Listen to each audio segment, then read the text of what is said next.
저는 가끔 인적이 드문 숲길을 걷곤 합니다. 도심의 번잡함에서 벗어나 오직 자연의 소리에만 귀 기울일 수 있는 그런 시간을 사랑합니다. 깊은 밤, 세상 모든 소리가 잠든 시간, 고요함 속에서 발밑에 낙엽 소리만이 바스락거리는, 마치 누군가 제 발걸음에 맞춰 조용한 음악을 연주하는 듯한 평화로운 순간을 즐기는 거죠. 그날도 여느 때와 다름없이 저는 익숙한 숲길로 접어들었습니다.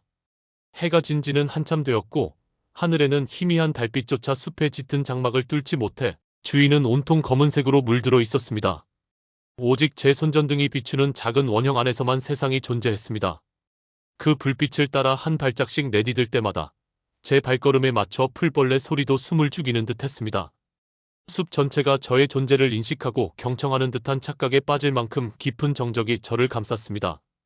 그 정적이 주는 편안함은 저를 완전히 에워쌌고 저는 이 밤의 고독과 평온함에 깊이 잠겨들었습니다. 그런데 그 평화는 그리 오래가지 못했습니다. 처음에는 제가 잘못 들었나 싶었습니다. 제 발자국 소리 외에 다른 소리가 들린 것 같았거든요. 바스락, 바스락. 분명 제 발걸음과는 다른 조금 더 묵직하고 규칙적인 소리였습니다.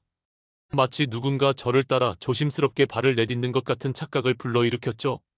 뒤를 돌아봤지만 보이는 것은 손전등 불빛에 희미하게 드러나는 앙상한 나무들과 검은 그림자뿐이었습니다. 바람이 불어서였을까요? 아니면 제가 너무 예민하게 반응하는 것일까요? 저는 애써 아무렇지 않은 척 다시 발걸음을 옮겼습니다. 스스로에게 괜찮다고 되뇌며 이 모든 것이 밤의 착시 현상이라고 합리화하려 애썼습니다. 하지만 그 소리는 사라지지 않았습니다. 오히려 더욱 선명해지며 이제는 제 등 뒤에서 마치 속삭이듯 저를 따라오는 듯 했습니다. 제 발걸음이 빨라지면 그 소리도 덩달아 빨라지고 제가 멈추면 그 소리도 마치 기다렸다는 듯 멈추는 식이었죠. 그 규칙적이고 섬뜩한 반복은 저의 심장을 쿵쾅거리게 만들었습니다. 등골에서부터 차가운 기운이 스멀스멀 기어 올라와 온몸을 감쌌습니다. 이건 분명 제가 낼 수 있는 소리가 아니었습니다. 숲은 여전히 고요한데 그 고요함을 깨뜨리는 섬뜩한 발자국 소리만이 저를 집요하게 따라왔습니다. 마치 보이지 않는 존재가 제 뒤를 바싹 따라붙어 언제든 저의 어깨를 붙잡을 준비가 되어 있는 듯한 기분이었습니다. 공포에 질린 저는 결국 달리기 시작했습니다. 이성적인 판단 따위는 이미 안중에도 없었습니다. 오직 이 상황에서 벗어나야 한다는 본능적인 충동만이 저를 지배했습니다. 미친 듯이 숲길을 내달렸습니다. 발 아래 잔가지들이 퍽퍽 부러지는 소리, 거친 숨소리가 제 귀를 때렸지만 그 모든 소리 위로 여전히 발자국 소리가 저를 뒤쫓고 있었습니다. 마치 제 그림자처럼, 아니, 그림자보다 더 끈질기게 저를 따라오는 그 소리는 제정신을 잃게 만들 지경이었습니다. 저는 뒤도 돌아보지 않고 오로지 앞으로만 내달렸습니다. 심장이 터질 것 같았고 폐는 따끔거렸습니다.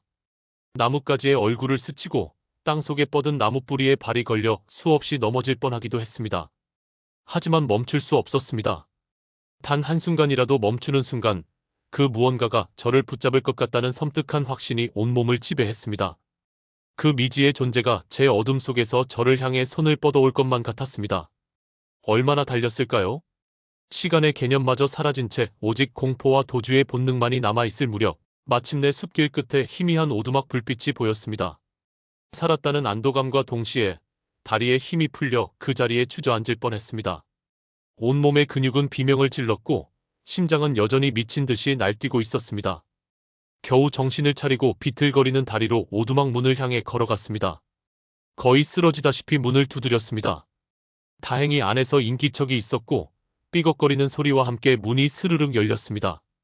오두막 안에서 나온 노부부는 땀으로 범벅이 된 채 겁에 질려 있는 저를 보고 걱정스러운 표정을 지었습니다. 그들의 시선은 측은함과 동시에 무언가 아는 듯한 복합적인 감정을 담고 있었습니다. 저는 떨리는 목소리로 방금 겪었던 일을 설명했습니다. 숲길에서 자신을 쫓아오던 섬뜩한 발자국 소리 이야기를 꺼내자 노부부의 얼굴에는 깊은 그늘이 드리워졌습니다. 그들은 서로를 마주 바라보며 깊은 한숨을 쉬더니 마침내 할머니가 조용히 그러나 단호하게 입을 열었습니다. 이 숲은 밤이 되면 주인이 나타나는 곳이야. 할머니는 조용히 말을 이어갔습니다. 그녀의 목소리는 낮게 깔려 있었지만 그 속에는 오랜 시간 이 숲과 함께 해온 이들만이 가질 수 있는 깊은 지혜와 체념이 담겨 있었습니다. 아주 오래전부터 이 숲에는 주인 없는 영혼이 떠돌았다고들 해.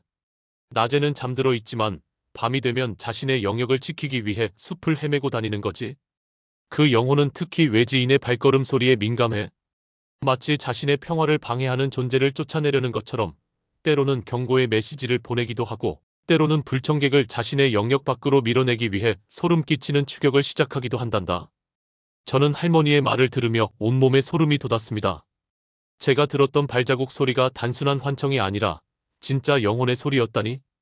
저를 그렇게 공포에 몰아넣었던 것이 실체가 있는 존재의 흔적이었다는 사실이 다시금 저를 얼어붙게 만들었습니다. 할아버지는 제게 따뜻한 차를 내밀며 말했습니다. 그의 눈빛은 동정심으로 가득했습니다. 너무 겁먹지 말아요, 젊은이. 그 영혼은 해를 끼치지는 않아. 단지 자신의 영역을 지키려는 것뿐이니. 오랜 세월 동안 이 숲에서 홀로 지내오면서 외부의 침입에 대한 경계심이 깊어진 게지. 하지만 할아버지는 잠시 말을 멈추더니 덧붙였습니다. 그의 목소리에는 묘한 슬픔과 연민이 섞여 있었습니다. 가끔은 너무 외로워서 사람의 발소리를 따라오는 때도 있다고 하더군. 자신과 함께 숲을 걷고 싶어 하는 거지. 어쩌면 오늘 밤 당신을 따라온 건 단순히 쫓아내려는 의도만은 아니었을 수도 있어. 어쩌면 그 영혼은 당신과 함께 걷고 싶었을지도 모르지. 할아버지의 마지막 말은 저를 더욱 혼란스럽게 만들었습니다. 쫓아내려는 것이 아니라 함께 걷고 싶었다는 건가? 그 섬뜩한 발자국 소리가 사실은 외로운 영혼의 동행 요청이었다는 말인가?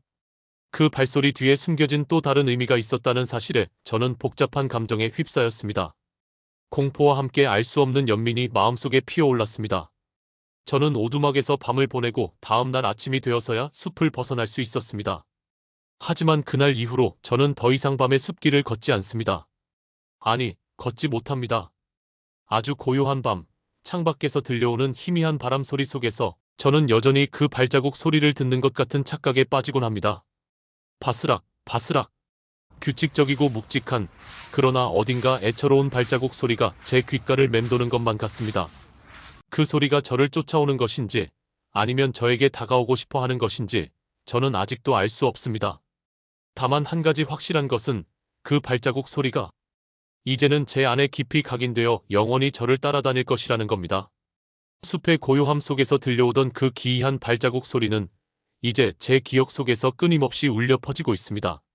어쩌면 그 영혼은 아직도 제가 돌아오기를 기다리고 있을지도 모른다는 생각에 저는 가끔 잠 못 이루는 밤을 보내곤 합니다. 제가 다시 숲길로 들어서는 날이 올까요? 그 발자국 소리의 정체를 마주하게 될 날이 올까요? 알 수 없는 미지의 공포는 그렇게 저의 일상 속 깊숙이 스며들어 영원히 사라지지 않을 그림자처럼 남아 있습니다. 그리고 어쩌면 당신의 발소리도 누군가에게는 들리고 있을지 모릅니다. 이 고요한 세상 어딘가에서 당신의 발소리를 따라오는 알 수 없는 존재가 있을지도 모른다는 생각. 그 생각만으로도 충분히 오싹하지 않나요? 숲의 주인은 오늘도 당신의 발소리를 기다리고 있을지도 모릅니다. 당신이 잠 못 이루는 밤, 창밖에서 들려오는 희미한 소리에 귀 기울여 보세요. 어쩌면 그 발자국 소리가 바로 당신의 뒤를 맴돌고 있을지도 모를 일이니까요.